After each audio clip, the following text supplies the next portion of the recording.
Hey everybody, it's the Burger Dude, and today I want to show you how I make a honey pepper pimento cheese chicken sandwich like Chick-fil-A, but vegan and way better. And if you're saying to yourself, hey, I never heard of no honey pepper pimento cheese chicken sandwich at Chick-fil-A, well, that's because they're only available in South and North Carolina out here in the good old USA.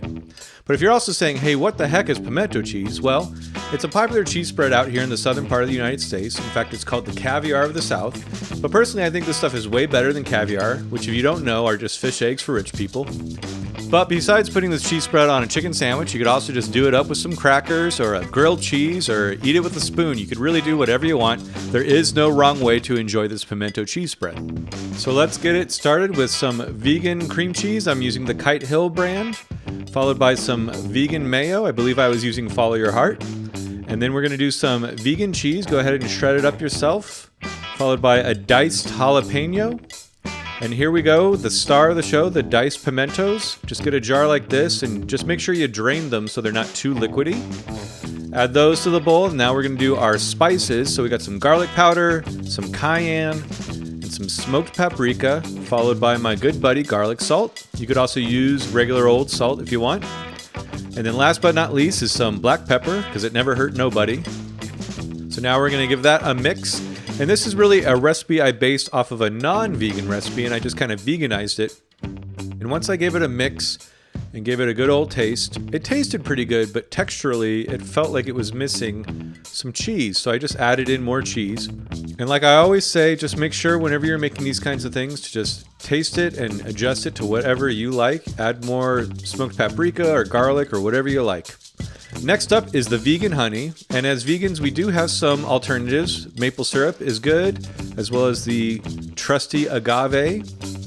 There's also things like this date syrup, if you can find this sort of stuff, which is pretty great, as well as actual vegan honey that I found on Etsy, and this stuff is fantastic, but it's a little pricey. So what we're going to do is we're going to make some vegan honey ourselves, which is surprisingly easy and a lot cheaper. So you're going to pour in a little bit of apple juice, followed by a bunch of sugar. And we're going to give that a stir and get it all nice and combined. And just to take off the sweetness, we're going to add a little bit of lemon juice. And that's it. That's the entire ingredient list for this honey. And now all we're going to do is bring it to a simmer and simmer it for about 25 to 30 minutes or so until it's reduced by half. And once that's happened, let's remove it from the heat and add it to a jar or some sort of container that you trust. And like I said, it is going to be quite liquidy, but it will firm up, especially if you put it in the fridge.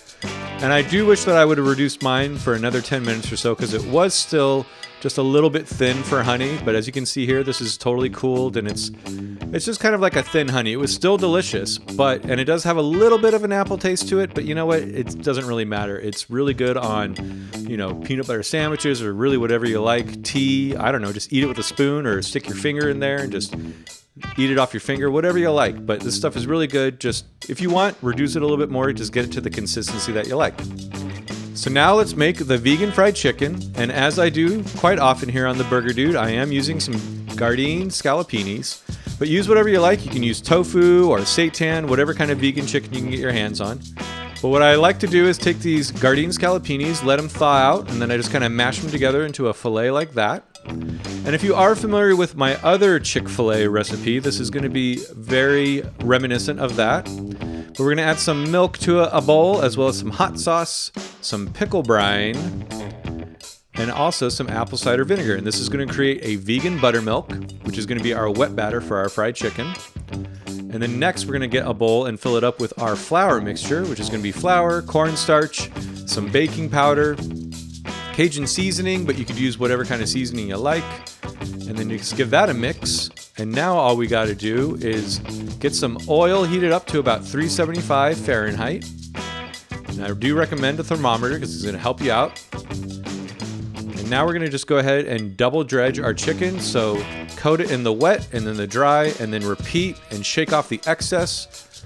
Try to use alternating hands so you don't get a bunch of stuff on your hands like I did. Add that to the oil, and then once it looks beautiful and golden brown like that, let it rest on a wire rack while we assemble the rest of our sandwich. So let's start off with our toasted bottom bun, and next let's ladle on some of that vegan honey that we made. And this stuff turned out great, but if I had my druthers, I might go back and do the honey on top of the sandwich because it did make the bun a little bit soggy. Add some roasted jalapenos, or you could also add pickled jalapenos. Do our fried chicken, and then of course the star of the show, the pimento cheese. And then we're gonna wrap this dude up and give him a good old bite. And man, I gotta tell you, watching this footage, it's taking me back to when I took my first bite of this thing, and it really did blow my mind because every component, you got the cheese, the chicken, the jalapenos, the honey, you can kind of taste them all separately, but in a weird way all together at the same time, like in concert, they just work so well together. So I really do hope you all make this recipe, especially the pimento cheese, if nothing else. And if you do, let me know how it went, and I hope you're all doing great, and I'll see you all next week.